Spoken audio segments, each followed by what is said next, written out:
Football বিশ্বকাপের final খেলা নিয়ে নারায়ণগঞ্জে ব্রাজিল আর্জেন্টিনা সমর্থকদের সংঘর্ষ হয়েছে। বাড়িঘর ভাঙচুর, লুটপাট এবং ককটেল বিস্ফোরণের ঘটনাও ঘটেছে।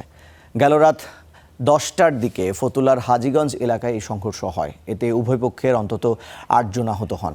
স্থানীয়রা জানায়, বিশ্বকাপ চলাকালে রাউন্ড অফ 16-এ ব্রাজিলের পরাজয় নিয়ে আর্জেন্টাইন সমর্থক হাবিব কটূক্তি করেন। এতে তার সঙ্গে ব্রাজিলের সমর্থকদের বাগবিতণ্ডা হয়। এই ঘটনার জেরে পরে ফাইনাল ম্যাচে আর্জেন্টিনার পরাজয়ের পর ব্রাজিল সমর্থকরা হাবিবকে কটূক্তি করলে দুপক্ষের বাগবিতণ্ডা সংঘর্ষে রূপ নেয়। বেশ কয়েকটি বাড়িঘর ভাঙচুরের পাশাপাশি ককটেল বিস্ফোরণের ঘটনা হয়। পরে খবর পেয়ে পুলিশ ঘটনাস্থলে গিয়ে পরিস্থিতি নিয়ন্ত্রণে আনে।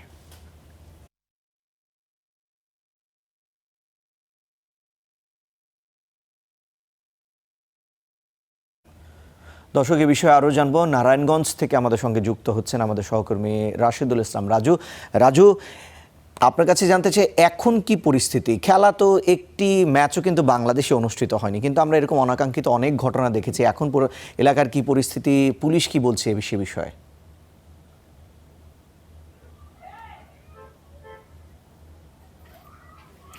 রিশান, ধন্যবাদ আপনাকে। মূলত বিশ্বকাপ ফুটবলে ব্রাজিল হারা নিয়ে আসলে আর্জেন্টিনার সমর্থকরা কটূক্তি করেন। এরই জের ধরে যখন ফাইনাল ম্যাচে আর্জেন্টিনার পরাজয় ঘটে, তখন আবার ব্রাজিল সমর্থকরা আর্জেন্টিনার যে সমর্থকরা তাদের কটূক্তি করলে এই নিয়ে আসলে বাকবিতণ্ডার একটা ঘটনা ঘটে। এরই জের ধরে গতকাল রাতে ফতুল্লার যে হাজীগঞ্জ ঈদগাহ এলাকাটায় রাত 10টার দিকে যারা ব্রাজিলের সমর্থক রয়েছেন তারা প্রায় 30 থেকে 40 জন আসলে লাঠি সোঁটা নিয়ে তারা ওই এলাকাটিতে মহড়া দেন এবং আর্জেন্টিনার সমর্থক যারা রয়েছেন তাদের উপরে একটা হামলার ঘটনা ঘটে। এই ঘটনায় প্রায় অন্তত 8 জন আহত হন।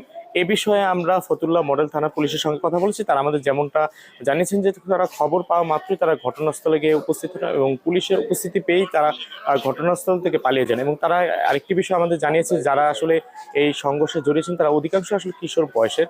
আর যা আহতের যে সব কথা বলা হচ্ছে, আসলে তারা সামান্য আহত হয়েছেন। তারা গতকালই প্রাথমিক চিকিৎসা নিয়ে তারা বর্তমানে সুস্থ রয়েছেন। এদিকে তার আরেকটি বিষয় জানানো হয়েছে যে এখনো পর্যন্ত এই বিষয়ে কোনো পক্ষ থেকে আসলে ফতুল্লা মডেল থানায় কোনো অভিযোগ দায়ের হয়নি এবং এই ঘটনায় এখনো কেউ আটক কিংবা গ্রেপ্তার হয়নি। এবং পরিস্থিতি যদি কথা বলা হয়, বর্তমান পরিস্থিতি গতকাল রাত 11টার দিকে আসলে পরিস্থিতি নিয়ন্ত্রণে আসে এবং আজ সকালেও এখনো পরিস্থিতি নিয়ন্ত্রণে রয়েছে।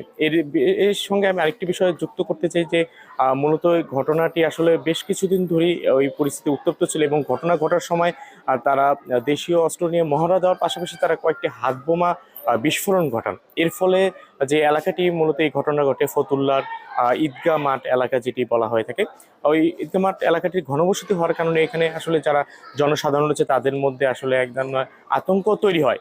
এর ফলে আসলে তবে ঘটনাস্থলে তাৎক্ষণিকভাবে পুলিশ উপস্থিত হলে পরিস্থিতি দ্রুত নিয়ন্ত্রণে চলে আসে। রিশান, এই ছিল আমার কাছে নারায়ণগঞ্জ থেকে সবশেষ তথ্য।